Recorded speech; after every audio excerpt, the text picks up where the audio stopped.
Hello, I'm Bunnery. I'm Breadmower. And this is IFXtra. So, how's your week been? Have you had a good week, everybody? I've had a bit of a week, really, with my dad. He's been in hospital, but he's now out of hospital, but he's had to move from a care home into a nursing home because he needs a bit of extra nursing, I guess. Yeah. And different kind of bed, and he needs to have oxygen if it's there. So, so he's getting used to his new room. It's not very far from his other place, and it's part of the same company, so it's all very similar regime for him. So, yeah, I think he'll like it. He's maybe an extra 5 minutes away from us, Yeah. but he's literally down the road from Goose now. Yeah, so, he is, yeah, very close. So that's quite cool. Yeah, so how's your week been?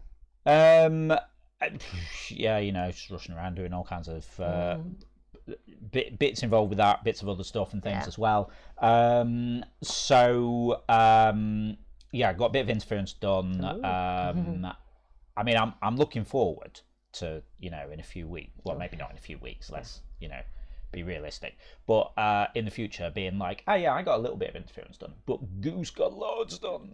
Check out all this stuff. That'll be cool. That was very cool. But yeah, so we're still just kind of plugging away with things, but I'm just needing to get a bit of client stuff done so we can get some cash reserves now that we actually have to pay someone on time and stuff.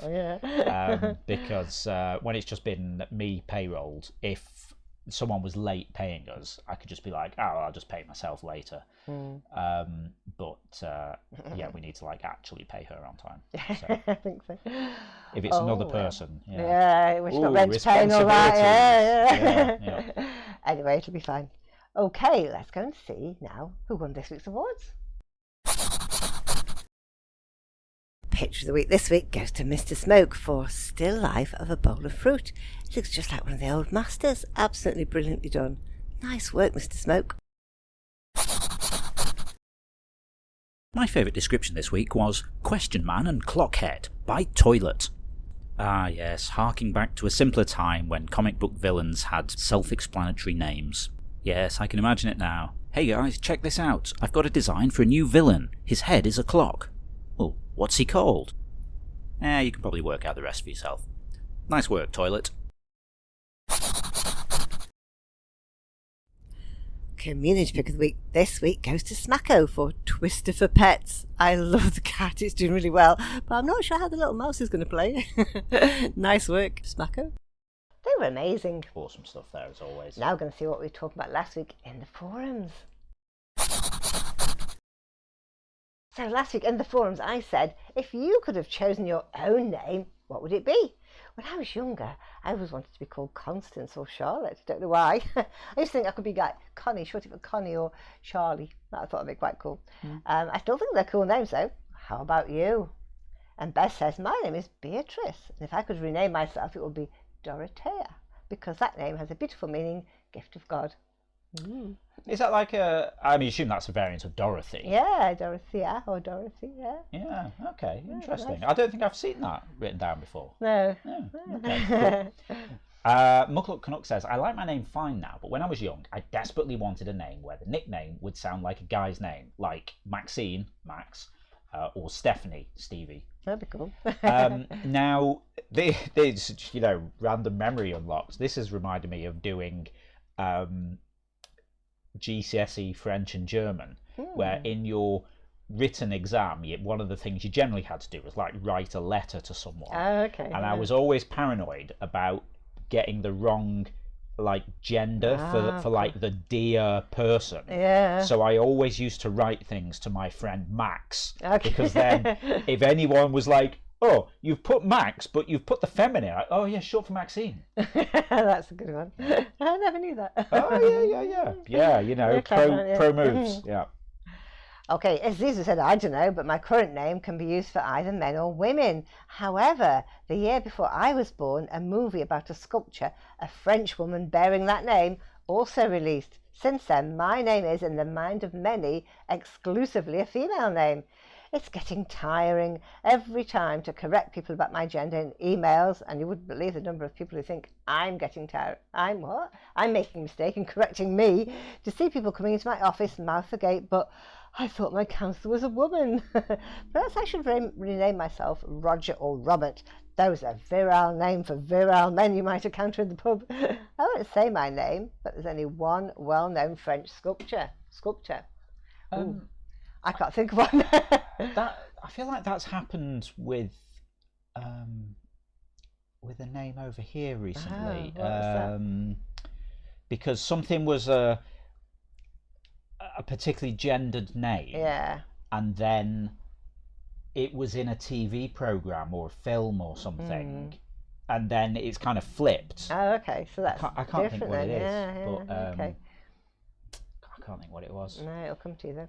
I always think names are interesting because, like, generally there's like a variant of each name, isn't there?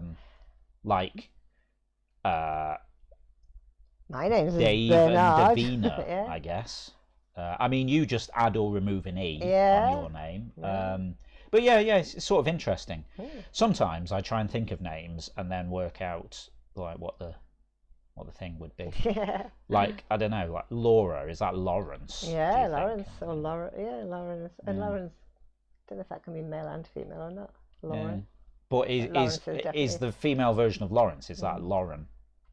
Maybe. But yeah, like the name Hillary can be male or female, can't it? There is an MP called Hillary Benn, but most Hillarys I've ever known have been female. There's the Dr. Hillary off the TV. Yeah, of course, yeah. Hillary Jones? No. I can't remember. But that's with one L, isn't it? Oh, is that how they change does it? female one have two L's? Yeah. Maybe it doesn't. I don't know. Yeah. Sorry. Interesting though, isn't it? Yeah. I digress. Yeah.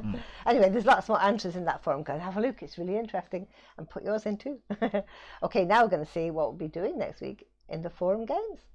Give us a film or TV show that sounds like a very different show if you remove just one letter. For example, The Goo, The Bad and the Ugly, The Fat and the Furious, Petty Woman, and The Iron King. Over to you. If you'd like to join in with that, just head over to the Forum Games Forum. It's the pinned thread for the week, so you'll find it at the top of the thread list. Okay, don't forget tomorrow night is Zeitgeist Night. We're back with the quiz with 5 rounds and 5 very different topics. Yep, Sunday night at 7 p.m. UK time over on twitch.tv/interference. We have Zeitgeist, the Interference Quiz of the Week, live interactive quiz stream where you play along against the rest of the audience, competing for points and places on the leaderboard. Each round's based on a drawing from Interference. Bunny's picked 5 drawings that caught our eye, use them as inspiration for the round. So we won't know what those round topics are until the night. You'll have to join us tomorrow to find out. But would you like to just tease us with the names of the featured artists? Yeah, we've got Rat, we've got Toilet, we've got Sir Attle. Oh, we've not seen them for a while. Chelsea Zian and King Bushwick. Okay, some names I recognise there. Yeah.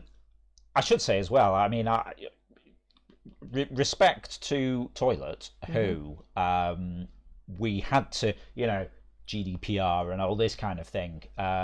We had to sort of block them from playing because they were too young. Like years ago, really? Like, I don't know, 3 years ago or something. Really? Oh, and now they're back, so old enough. Yeah, well, someone pointed out on Discord, and I was like, "Oh, hang on, yeah, enough time's passed that this must be okay now." Wow. So, and then they were just immediately straight back in there because nice. they've been like checking the game like pretty much every day for like 3 years, even though they couldn't play. So, welcome to the game, Toilet. Well, welcome back. Yeah, and you're featuring in Zeitgeist. Yes, that's exciting. Cool. So that's what's happening tomorrow. So that's what's happening tomorrow. No, that way. That's what's happening tomorrow. But what happened last week? Last week, Goose won. Grinning Goose won with 244, followed by Rouge Island in second, 241, and third was El Guapo with 234. All pretty close and pretty high as well. High scores, yeah. Very nice. Okay, so if you think you could beat Goose, perhaps, then why not join us tomorrow at 7 p.m. UK over on twitch.tv/interference. Absolutely. Okay, that's all the news for now. Just go to say. Yeah, if you're not already taking part in the game, then get involved. You can play on the web at playinterference.com or search for Interference in the App Store on your device and download the app. You can also join the chat with us over on Discord, playinterference.com/Discord. And if you'd like to give us a bit of monthly support for the ongoing maintenance of the game, building new versions of the website and apps and all this kind of stuff, and then I want to build some like even more cool things for you, you can find us on Patreon, patreon.com/interference. and that'll make you a supporter in the game, so you get some cool things like replays, you get extra game modes, all kinds of stuff like that. Plus, also, if you're a quiz player, get a custom mention shout out from Ava. That's my favourite bit. It's wonderful. You can choose your own. Okay, that's it for now. So we'll see you again next Saturday. Yep, have a great week. We'll see you next Saturday. Bye-bye.